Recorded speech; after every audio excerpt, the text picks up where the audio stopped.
तर आपण काय पाहत आहोत आहे ना. पहिलं गुणस्थान पाहिलं मिथ्यात्व, दुसरं बघितलं सासाधन, तिसरं पाहिलं मिश्र आणि चौथं बघत आहोत अविरत सम्यक्त्व. आलं लक्षात. अविरत सम्यक्त्वामध्ये सांगितलं काय होतं, हे चौथं गुणस्थान अविरत सम्यक्त्व. अविरत म्हणजे काय सांगितलं होतं, काय 6 काय जीवांची हिंसा आणि 5 इंद्रिय आणि मन ह्यांच्यामध्ये प्रवृत्ती, ह्याचा काय करत नाही जोपर्यंत तो त्याग करत नाही तो अविरत. अशा प्रकारे अविरती म्हणजे असंयम किती प्रकारचा सांगितला होता, 12 प्रकारचा. आणि काल मी सांगितलं होतं ना, ते आपल्या ह्यात पण आलेलं आहे दशलक्षांच्या पूजेमध्ये, ते आता दाखवतो. मी आणले त्यासाठी, काय नीट नाही आता या भरोशावर किती राहणार.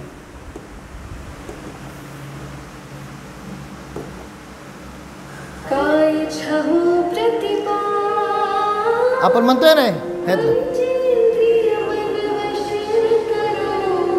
कळालं का. ठीक आहे, हे आपले ह्याच्यात आहे.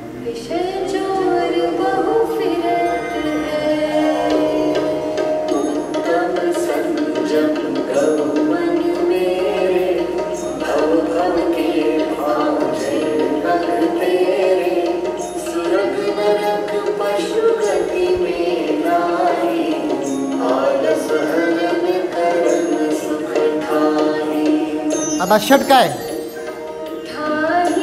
पृथ्वी आग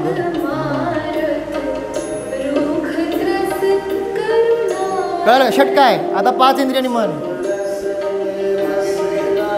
हां कळालं का नाही. हे 12.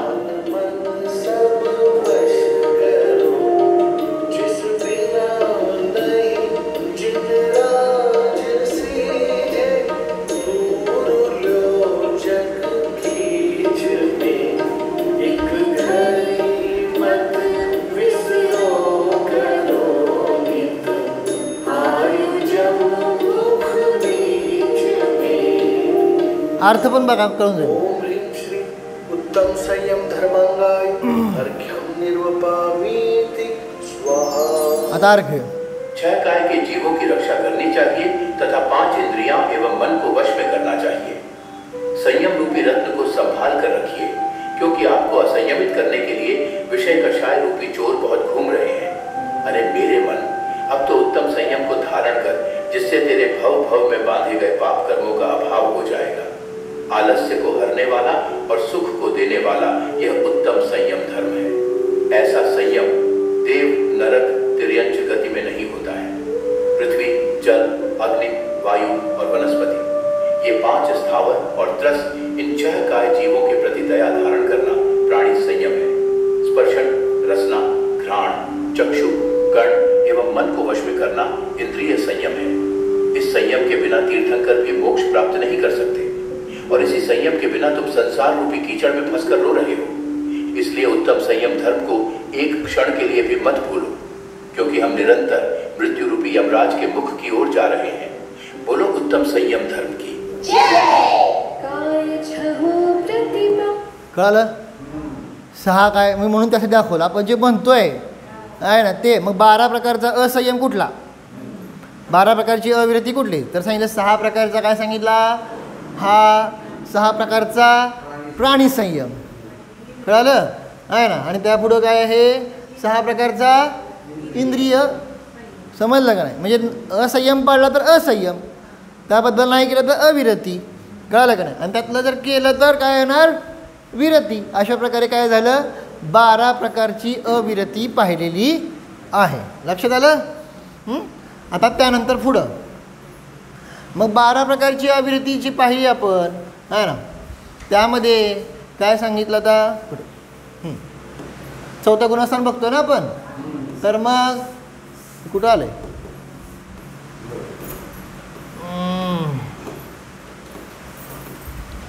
तर अशा प्रकारे सांगितलं की 12 प्रकारची जी अविरती आहे ना, त्यामुळं ह्या गुणस्थानाचं नाव काय पडलं, अविरत.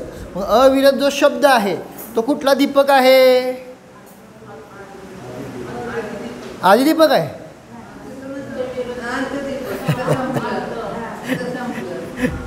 जरा तरी डोकं एवढं अपेक्षित आहे. पण मी शब्द काय विचारला आहे? अविरत शब्द विचारला होता. प्रश्न नेहमी नीट ऐकायचा आहे ना. अविरत शब्द काय आहे है ना. हां, जर सम्यक तो काय आहे म्हणला तर मग काय म्हणचाल? आदिदीपक. त्यात काय डाऊट नाही. कळालं का? लक्षात आलं. परंतु अविरत शब्द जो आहे तो कसा आहे? आनंदी एंड आहे इथंपर्यंत, 4थ्या गुणस्थानापर्यंतच आहे अविरत. असंयम 5व्या गुणस्थानापासून काय सुरू होतो? संयम सुरू होतो, देश संयम सुरू होतो. तर अशा प्रकारे तिथं सांगितलं काय आहे?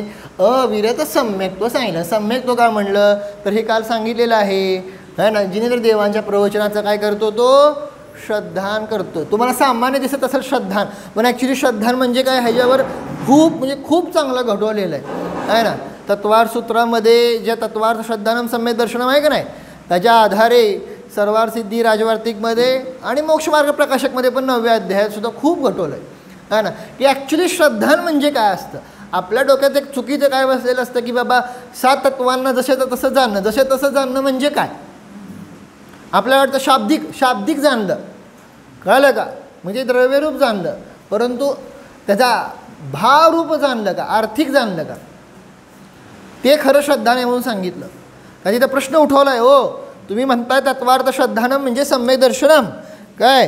तर म्हणले ठीक आहे, पण म्हणले जे तिर्यंचे आहेत काय, त्या तिर्यंच्यांना काय कळतं आहे? 7 तत्व. मग त्यांना 7 तत्वच कळत नाहीत तर त्यांना तुम्ही सम्यक दर्शन कसं लावता? 5व्या गुणस्थानापर्यंत लावला का नाही? काय असा प्रश्न उठवला आहे. कळलं का? प्रश्न कळला का? प्रश्न कळला का विचारतोय? मग सांगा उत्तर तुम्ही. मी तर सांगतोच की त्याला काय करायचं आहे, पण तुमचं काय डोकं असेल तर सांगा. प्रश्न कळला करायचा का की हां आता उत्तर? हां, मग ते कसं काय? तुम्ही काय म्हणला? तत्वार्थ श्रद्धानम सम्यक दर्शन. बरोबर, ठीक आहे, श्रद्धान करा, पण तत्वच माहीत नाही त्यांना. त्यांना तत्व माहिती आहे का? ह्याला जीव म्हणायचं, ह्याला अजीव म्हणायचं, ह्याला अस्रो म्हणायचं, ह्याला बंद, हे माहिती आहे त्यांना. मग कसं श्रद्धान? हां, मग भाव कसा काय असा त्याला प्रश्न आहे. म्हणजे तुम्हाला त्याचं उत्तर कळलं ना तर आपल्याला पण त्याचं उत्तर मिळून जाईल. हां, पण ते कसं काय? त्यांना माहिती आहे का हे जीव आहे अजीव आहे? माहीत नाही.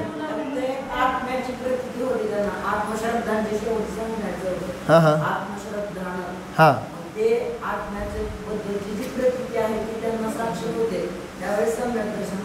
बरं, ठीक आहे, तुम्ही उत्तर देताय ते बरोबर आहे, परंतु अजूनसुद्धा तसं एक्झॅक्ट उत्तर प्रश्न लक्षात घ्या. त्याच्या म्हणण्यापैकी माहीतच नाही तर श्रद्धान होणार कसं? आता तुम्ही म्हणता आत्मा त्याला भले शब्द माहीत नसू द्या, पण त्याला माहिती कसं होतं म्हणले की आत्मा? म्हणजे त्याचं म्हणणं काय आहे की एका तिर्यंच म्हणजे जो अत्यंत तुच्छ ज्ञानी आहे, तुच्छ ज्ञानी समजताना शब्द तसा वापरला आहे, माझा मनाचा नाही आहे शब्द, तिथं शब्द तसा वापरला आहे मोक्षमार्ग प्रकाशकमध्ये की तुच्छ ज्ञानी शब्द वापर. तुच्छ ज्ञानी समजताय ना, म्हणजे अल्पज्ञानी, खूपच म्हणजे खूप आपल्यापेक्षा पण अल्पज्ञानी आहे. आता जर तुम्हाला म्हणलं एखादा, समजा एखादा मंदबुद्धीवाला आहे, मंदबुद्धीवाला माहिती आहे का नाही? एकदम मंदबुद्धीवाला असतो का नाही, काय म्हणतात ना, काही कळत नसतं किंवा अजून त्यांचं काय म्हणतात ना, हां बुद्धीचा विकास होत नाही असं, आहे का? कळालं का नाही? मग असे जे जीव आहेत आहे ना, त्या जीवानं जर म्हणालं सम्यक दर्शन तर कसं म्हणणार? त्यांना कळत नाही अजून, म्हणून तुम्ही म्हणताय कसं हे करता? म्हणजे एक्झाम्पल तुम्हाला सांगतो, समजा छोट्या बालक एकदम ज्याला काही कळत नाही आणि त्याला सम्यक दर्शन म्हणलं तर त्याला काही कळत नाही, बोलता येत नाही, काय नाही, त्याला कसं म्हणणार तुम्ही? मी भावचं कसा ग्रहण होणार असा प्रश्न आहे. जसं तिर्यंच्यांना भाव कसा ग्रहण होणार ज्यांना काहीच अल्पज्ञान आहे. कळालं का? प्रश्न समजला? हां बरोबर, पूर्वजन्माचे संस्कार आहेत, त्यात काही डाऊट नाही आहे, ती देशना लब्धीत उपयोग पडतो. पण आता श्रद्धा सम्यक दर्शन करायचं, आलं का लक्षात? काय आहे का अजून मुराद? उत्तर सांगा, आहे का? बरं तुम्ही सोडक्या मग 9व्या अध्याय वाचा, आहे ना. प्रश्न तिथं उठवला आहे, मला काय सांगायला 2 मिनटात सांगतो, पण जेवढं मी सोपं नुसतं सांगतो ना, फक्त ऐकायचं सोडून देते, आहे ना. ज्याला जिज्ञासा आहे 9वा अध्याय बघायचा आणि तिथं तो प्रश्न उठवलेला आहे. तिर्यंच तत्वार्थ श्रद्धानम सम्यक दर्शनचे 9वा अध्यायाची सुरुवात 1-2-3 पानं गेली, साधारण 2-4 पानं असतील, है ना. ती गेली की तो प्रश्न येतोच आहे. ही तत्वार्थ श्रद्धानम सम्यक मोक्षमार्ग प्रकाशक. समजलं? प्रश्न समजला का? आणि प्रश्न हाच आहे की तिर्यंच्या पहिला केलं, नंतर मग तुम्ही पुढचं पण वाचाल आहे ना. म्हणजे मी तो पुढचा प्रश्न विचारला तर तुम्ही लगेच सांगाल असं उत्तर दिलं आहे. कळलं? त्या पुढं पण असा प्रश्न लगेच उठवलेला आहे ना की अरिहंत सिद्ध जे आहेत त्यांना सम्यक दर्शन आहे का? सम्यक्त्व आहे का? कसलं सम्यक्त्व आहे? क्षायिक सम्यक्त्व आहे का नाही? मग त्यांच्यावर तत्वार्थ श्रद्धान आहे का? असं त्याने प्रश्न विचारला आहे. एक नाहीत, खूप 3 प्रश्न विचारले आहेत. पण ते पुढचा अरिहंतांचा पुढचा आहे, एकदम फायनल आहे. सेकंड कुठला आहे? त्याच्या अगोदरचा मुनिराज आहेत जे आत्म्यामध्ये लीन आहेत, ज्यांना 7 तत्वांचा पण विकल्प नाही. मग तिथं सम्यक दर्शन कसं येत आहे म्हणले? अव्याप्ती. हां, मग तो प्रश्न विचारला तिथं. हा पण प्रश्न तत्वार्थ श्रद्धानम, तुम्ही लक्षण काय केलेलं आहे? हां, बरोबर आहे ना. मग तिथं सांगायचा अभिप्राय ते बरोबर, तुम्ही सांगता चुकीचं नाही आहे, बरोबर आहे. पण आता तिथं तुम्ही वाचा आचार्यांनी पंडित वडोदराजींनी काय उत्तर दिलं, आणि ते काय त्यांचं नाही आहे. हे हात पण आलेली चर्चा सांगितली तुम्हाला, राजवार्तिकामध्ये आलेली चर्चा आहे सगळी, हे सगळे आहे ना. सो तुम्ही तिथून तर वाचा. 9वा अध्याय कळला, उद्देशाला मी विचारणार आहे, कळालं का? 100%. कालचा प्रश्न विचारला, अभ्यास केला का?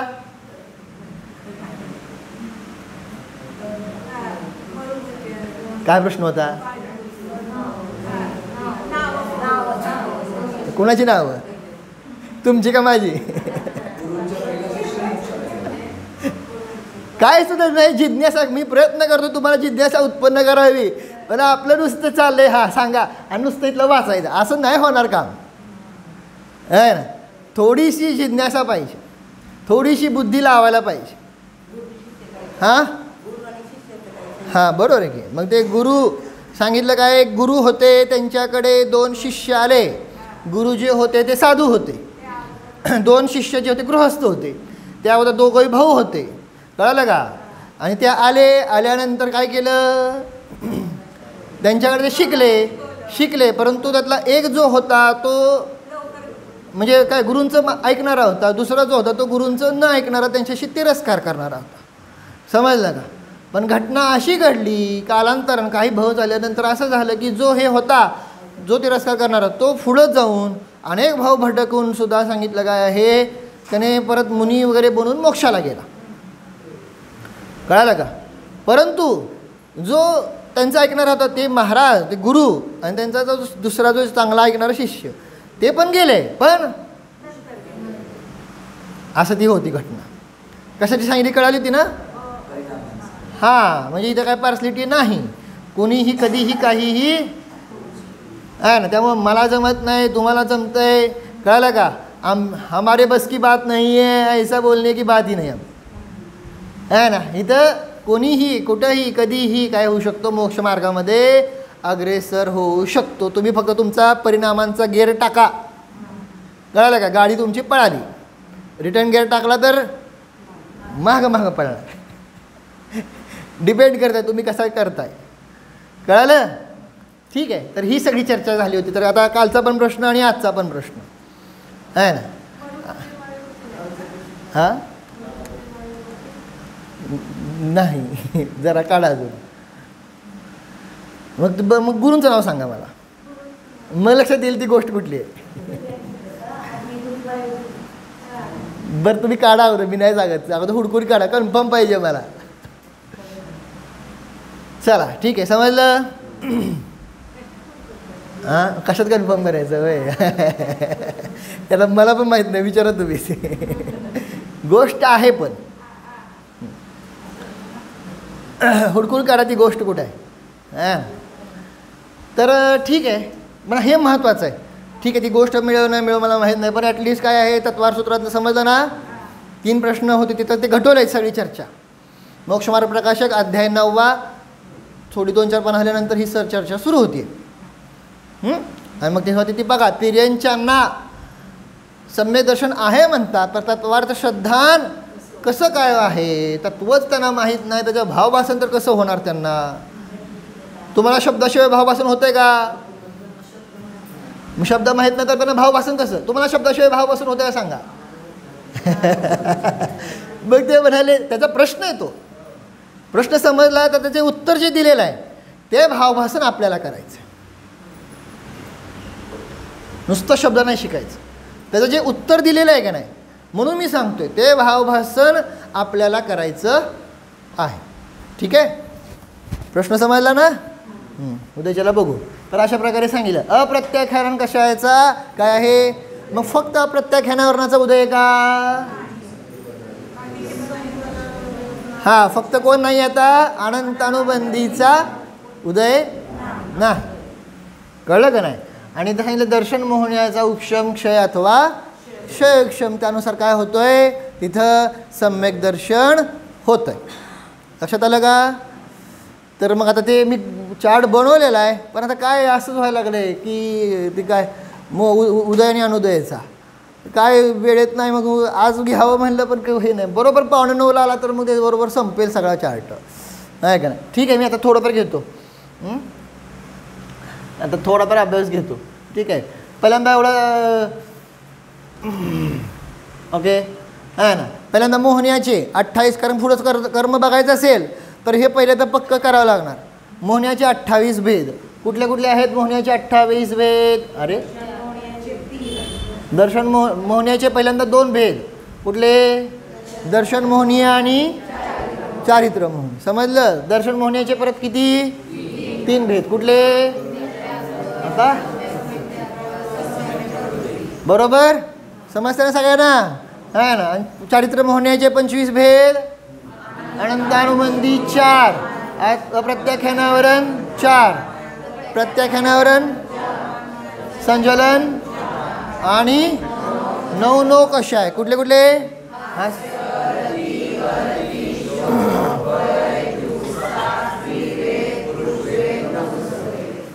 समजलं? है ना. हे पक्क आहे का? काय विचारतोय? कारण पुढचं जे सांगायचं त्यासाठी हे पक्क पाहिजे. हे पक्क झालं का सगळं? हे बेसिक आहे, कळालं का ना? ही प्रवेशिक आहे. 28 सांगता येणार न बघता? हां लता काकी होय म्हणा नाही म्हणून आता मी सोडा नाही कोणाला, है ना. मग पुढचं कसं पक्का व्हायचं? काय 28 सांगता येणार का? हां सांगा न बघता. हां हां हां प्रत्याख्यानावरून राहिलं. हां हां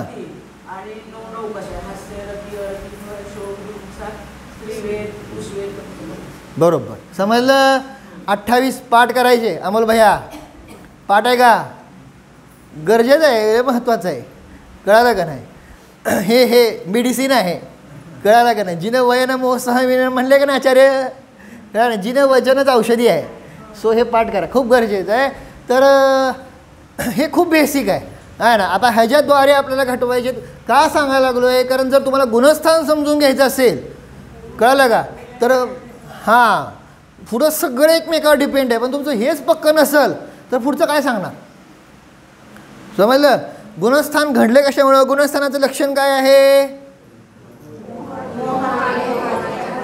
काय करावं? मोह आणि योगाच्या निमित्तात होणारे जीवाचे परिणाम, कळालं का नाही? आत्म्याचे परिणाम म्हणा, जीवाचे परिणाम, कळालं का नाही? मग मोह कळला पाहिजे का नको? योग तर काय नाही, काय अडचण नाही, कळालं का? योगासाठी कुठली गुणस्थानं आहेत? फक्त योगामुळं कुठली गुणस्थानं झाली आहेत? 13व 14व सिद्ध, संपलं एवढंच आहे, कळलं का? पण मोहामुळं 1 ते 12 झालेलं आहे. आणि ते समजण्यासाठी हे पाहिजे. मग मोहनियाचे सगळे भेद माहीत पाहिजे. कारण पुढचा जर मी चार्ट सांगितला तर म्हण अरे बापरे काय झालं, आम्हाला काही कळलं आहे ना. तर मग हे असं होतं. सो लक्षात आलं का? हां हे पक्के झाले का? हां ज्यांचं पाठ नाही झालं त्यांनी म्हणा, ज्यांचं पाठ आहे त्यांनी न बघता म्हणा, आहे ना. पहिल्यांदा मोहनियाचे 2 भेद कुठले? दर्शन मोहनियाचे 3 भेद कुठले? चारित्र मोहनियाचे 25 भेद,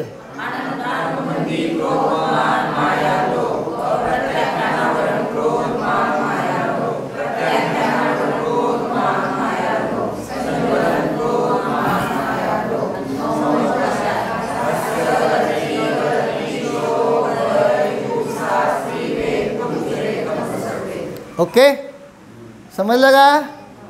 हां, आता ॲक्च्युली आम्ही जे शिकलो असा प्रयत्न करायचा. मला काय, मी पुढची स्लाईड दाखवतो कशात उदय आणि कशात अनुदय आहे, कळलं का? बट प्रॉब्लेम काय होतो की नुसतं ऐकलं, पाहिलं, वाचलं, संपलं. पण जर डोकं स्वतःहून लावलं, कळलं का? जर डोकं स्वतःहून लावलं तर काय होतं, बरोबर म्हणजे बरेच चुकलं जरी असलं तरी आपली चूक आपल्याला लक्षात येते, कळलं? त्यामुळं आता ज्याने जेव्हा टाकलं ना, आता नीट बघा आपण काय झालेलं आहे, कुठं आहे ते.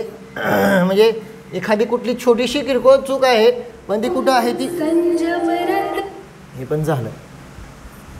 तर मग आता दाखवतोच मी, फक्त मी आत्ता जास्त एक्सप्लेन करणार नाही.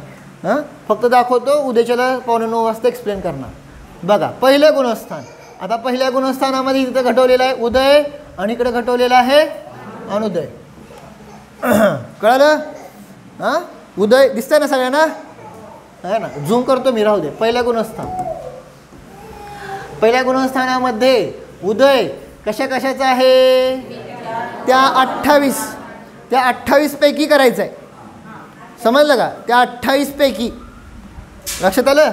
मग उदय कशाचा आहे, मिथ्यात्व, अनंतानुबंधी, अप्रत्यख्यान 4, प्रत्यख्यान 4, संज्वलन 4. आणि मला इथे लिहायला जागा नाही ना, तर मी लिहायला काय आहे, अजून अक्षर बारीक होते, सो मी नाही लिहिलं, पण तुम्ही समजून घ्या. चाल, समजलं ना? कळलं का? नंतर लिहायचं असं नंतर लिहा, मी पहिला व्हॉट्सअपवर टाकून देतो ही इमेज, आहे ना? फक्त लक्षात घ्या, अगोदर समजून घ्या पहिल्यांदा आणि स्वतः बुद्धीनं लावा. आणि आता 28 पैकी कशाचा उदय नाही आहे,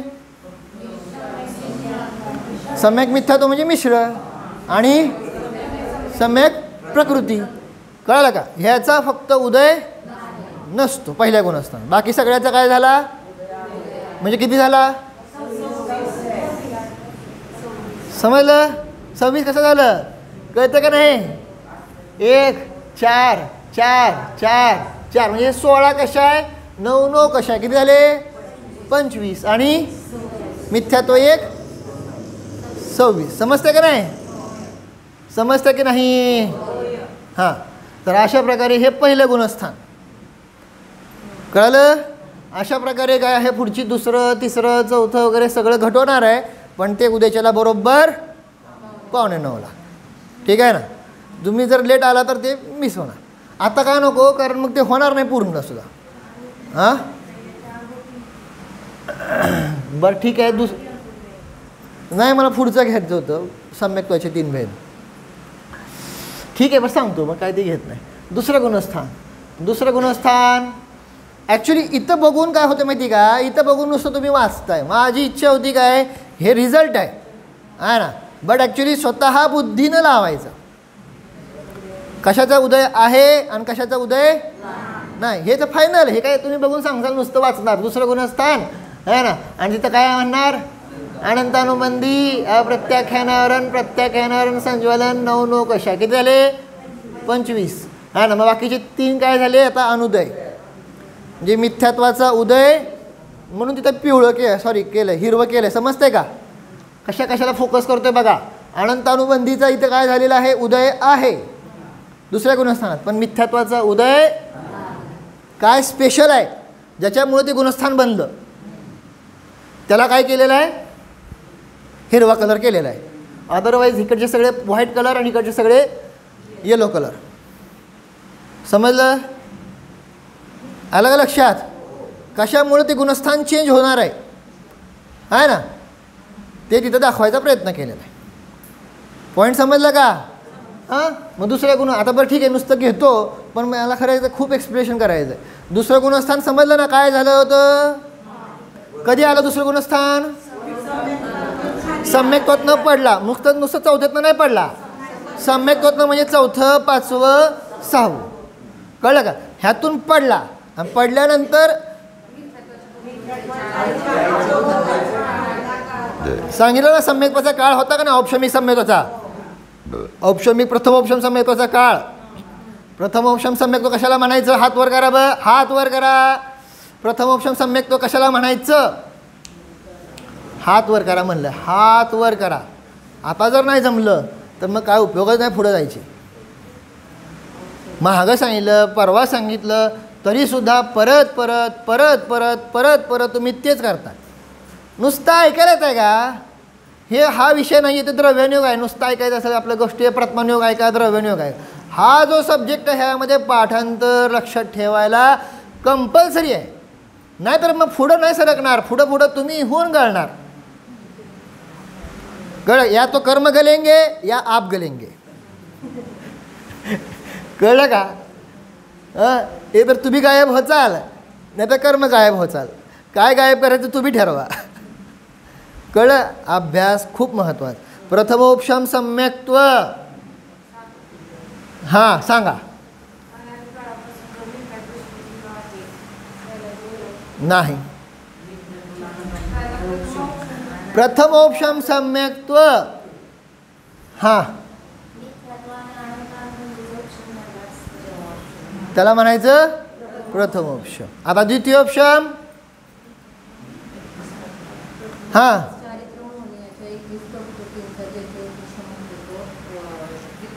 द्वितीय.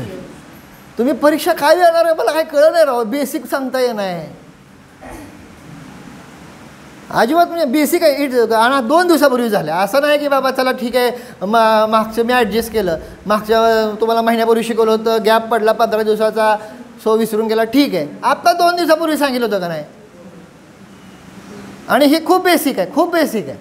सो काय सांगत होतो असू दे चला. आणि अभ्यास खूप गरजेचा आवश्यक आहे. जर आपला अभ्यास नाही काय लक्षात देत तर व्हिडिओ बघा ना परत परत. नोट्स काढा, लिहून काढा. तुम्हाला सांगतोय किती तर वेळा आहे ना. खरं कसं सांग तुम्हाला स्वतःला वाटणार मला काय कळत नाही. हे खूप अजून बेसिक आहे. हे फक्त जीवकांड. पुढं आपण जाणार कुठं? कर्मकांड. त्या पुढं अगदी धवला जय धवलापर्यंत जाणार. कळ मग काय करणार? मग काय कळत नाही. आमच्याकडं आमचं नाही बाबा, हे आमचा विषय नाही असं म्हणून तुम्ही मागं पडत. हां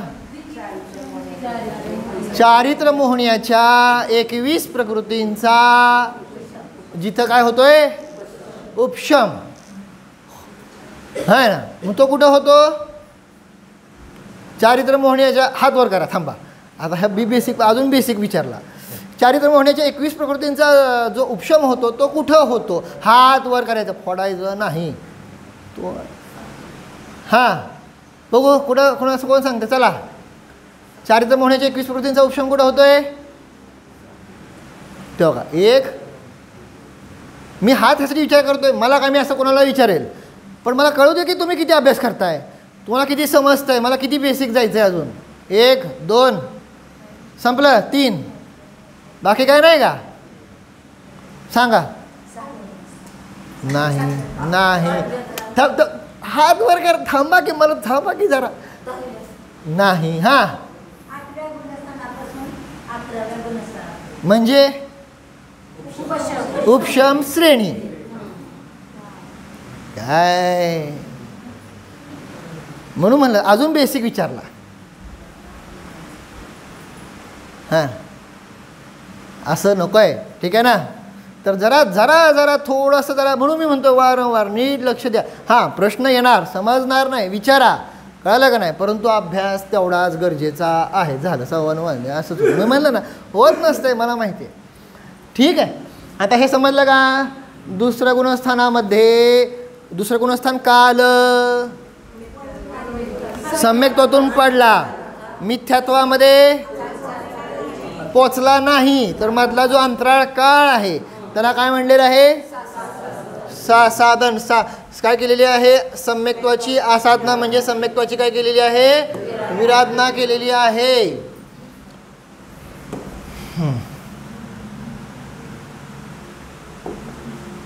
नाही हे आठवते का? म्हणून मी ते ठेवलं होतं. मला माहिती आहे हे सगळं, कळलं का नाही. हा काय आहे? मिथ्यात्व होतं. इथं सम्यक दर्शन झालं. प्रथमोपशम सम्यक्त्व. हा सगळा काय आहे? सम्यक्त्वाचा काळ. त्यातला किती सांगितला? किती काळ? किती काळ? जगान्य एक समय पण उत्कृष्ट. हा काळ किती आहे? 6 अवली. हा काळ किती आहे? मग 6 अवली शिल्लक राहिला असताना जर जर अनंतानुबंधीचा उदय आला, मग एकाच की काय चौकाची एकदम येतच नसतात हां ना. सो म्हणून मी ते सांगत नाही आता काय.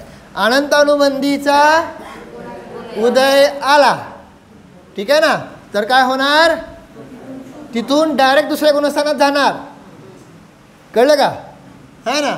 म्हणून दुसऱ्या गुणस्थानाचा जघन्य काळ 1 समय सांगितला आणि उत्कृष्ट काळ 6 आवली सांगितला. दुसऱ्या गुणस्थानाचा काळ म्हणतोय मी, काळ समजते का, कळलं, घटवलंय, दाखवलं तुम्हाला PDF मधनं है ना. सो का, कारण त्या काळामध्ये जर अनंतानुबंधीचा उदय आला तर तिथं त्या जीवाला मिथ्यात्वाचा तर उदय नाही, परंतु कशाचा उदय आलेला आहे, अनंतानुबंधीचा उदय. आणि ते अनंतानुबंधी काय करते,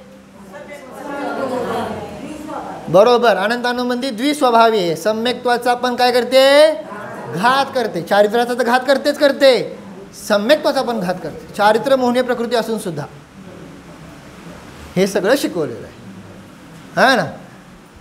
असं करायला लावू नका है ना. तर अशा प्रकारे सांगितलं काय आहे की अनंतानुबंधीचा उदय आला तर काय येतं, गुणस्थान कुठलं येतं, मिथ्यात्वाचा उदय नाही आणि अनंतानुबंधीचा उदय आहे. असं कुठं सापडतं, फक्त सासाधन दुसऱ्या गुणस्थान. लक्षात आलं. ओके. तर अशा प्रकारे काय घडवलेलं आहे, ही सगळी चर्चा आपण पाहिलेली आहे. बाकीच्या आता उदयाची जी चर्चा आहे ती उद्याच्याला पाहू.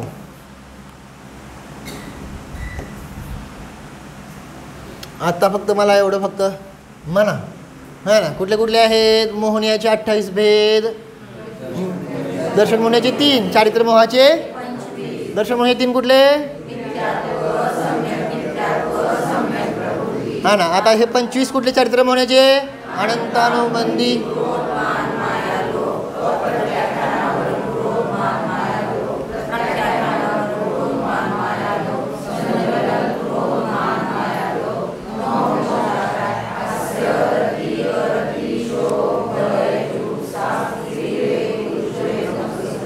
ठीक आहे.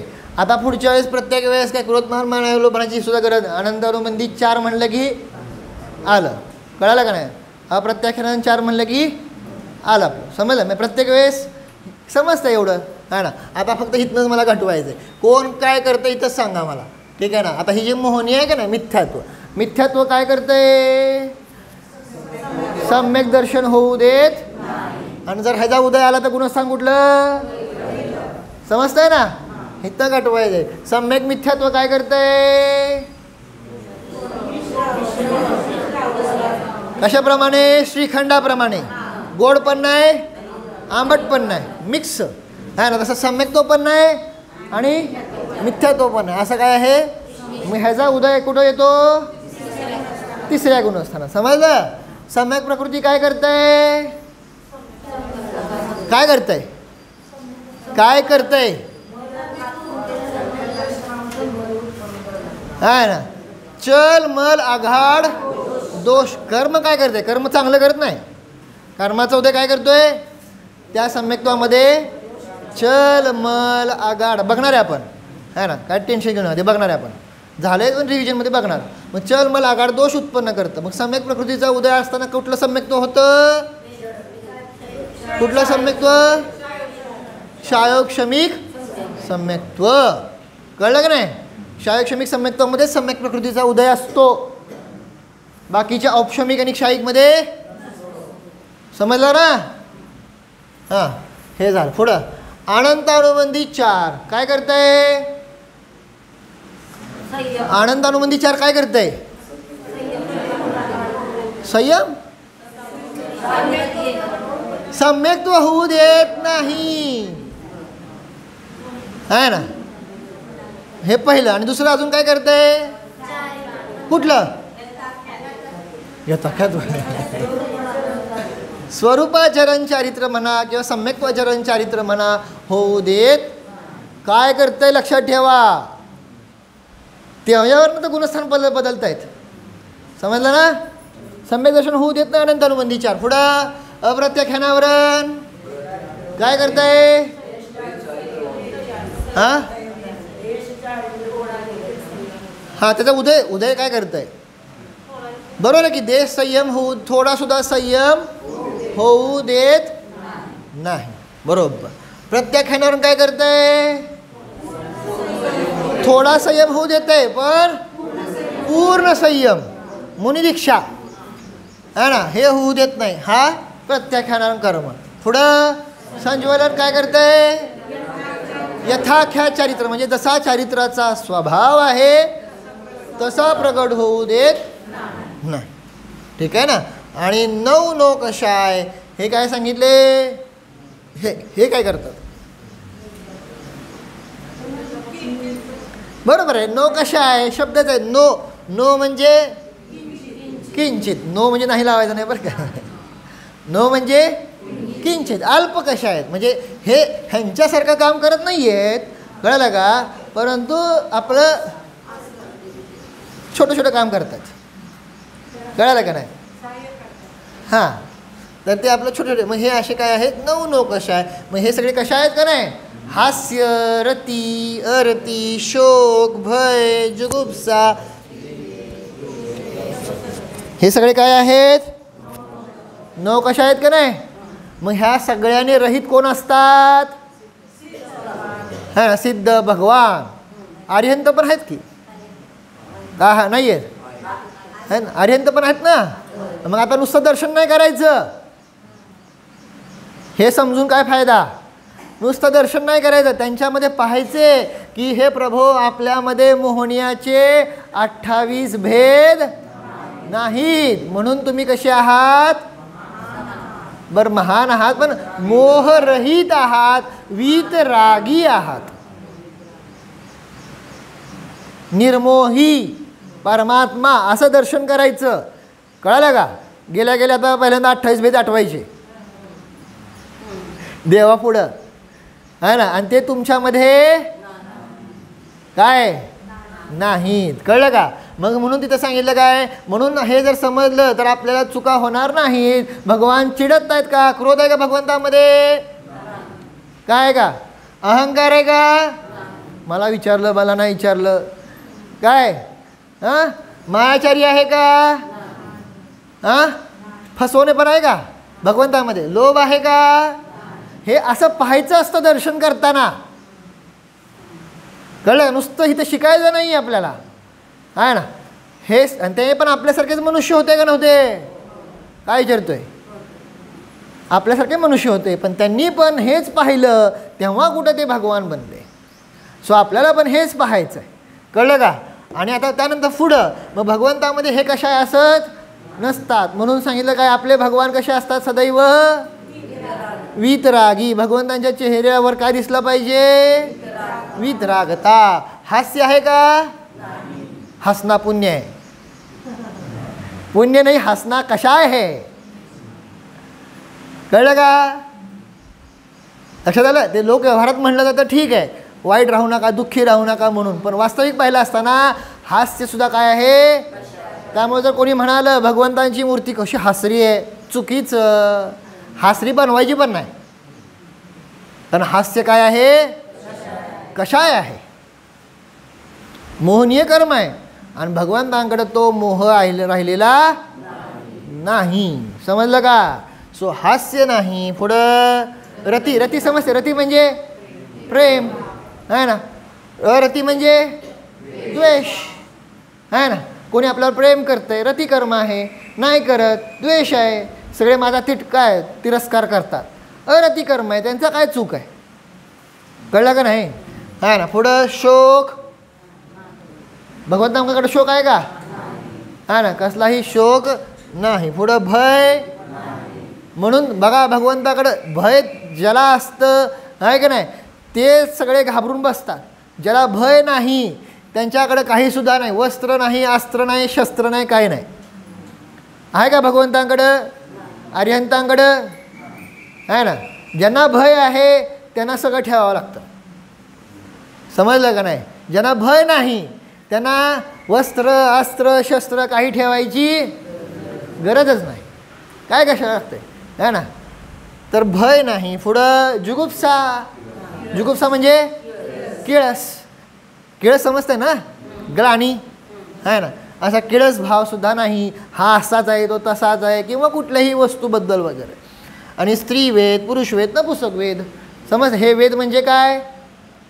स्त्रीवेद म्हणजे काय आहे ना? स्त्रीवेद म्हणजे स्त्रीविषयक आकर्षक आहे ना. पुरुषवेद म्हणजे उलटं लावायचं. स्त्रीवेद असताना पुरुषासंबंधी आकर्षण, पुरुषवेद असताना स्त्रीसंबंधी आकर्षण. कळलं का? आणि नपुंसकवेद असताना दोन्ही संबंधी आहे ना. असा कुठलाही भाव भगवंतांमध्ये नाही. आणि अशा प्रकारे प्रभू कसे आहेत? 28 मोहनियाच्याने रहित कसे आहेत? वीतरागी, निर्मोही आहेत. असं भगवंतांचं दर्शन करायचं. समजलं का? भले तुमचे भेद पाठ असतील, पण नुसतं जाऊन आपलं म्हणायचं काय आणि पळायचं नाही. तिथं त्यांच्यामध्ये ते काय बघायचं आपल्याला, हे बघायचे हे त्यांच्यामध्ये नाहीत. आणि तसा माझा स्वभाव आहे. स्वभाव संसारामध्ये मी त्याने भले युक्त असेल, क्रोध, मान, माया, लोभ, हास्य, रती, परंतु स्वभाव माझा तसा नाही. कळलं का नाही? भले पाणी आत्ता गरम असेल, पण पाण्याचा स्वभाव तसा नाही. पाण्याचा स्वभाव शीतल. समजलं? पॉईंट समजलं का? उद्याचा अभ्यास त्यातलं काय वाचून यायचं आहे? हां, तिर्यंच्यांना सम्यक दर्शन कसं होतं आहे ते जे विचारलं आहे का नाही. म्हणजे सम्यक दर्शन आहे, परंतु तत्वार्थ श्रद्धान कसं आहे?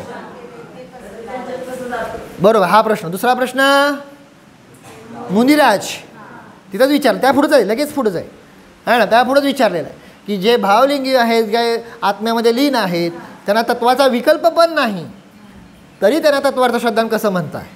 कळलं का? आणि तिसरा प्रश्न आर्यंतांना तर काय सांगितलं आता तिथं? हां, म्हणजे आता तिथं तर काय विषय परम अवघड सम्यक्त्व आहे, तरीसुद्धा तरीसुद्धा तत्वार्थ श्रद्धान नाही आहे, म्हणजे ते लक्षण बसत नाही असं त्यांनी तिथं प्रश्न उठवला. हे तिन्ही प्रश्नाचं उत्तर वाचून या. समजलं? आणि मी उद्याच्याला विचारणार. ठीक आहे? ओके, थांब. उद्याच्या बरोबर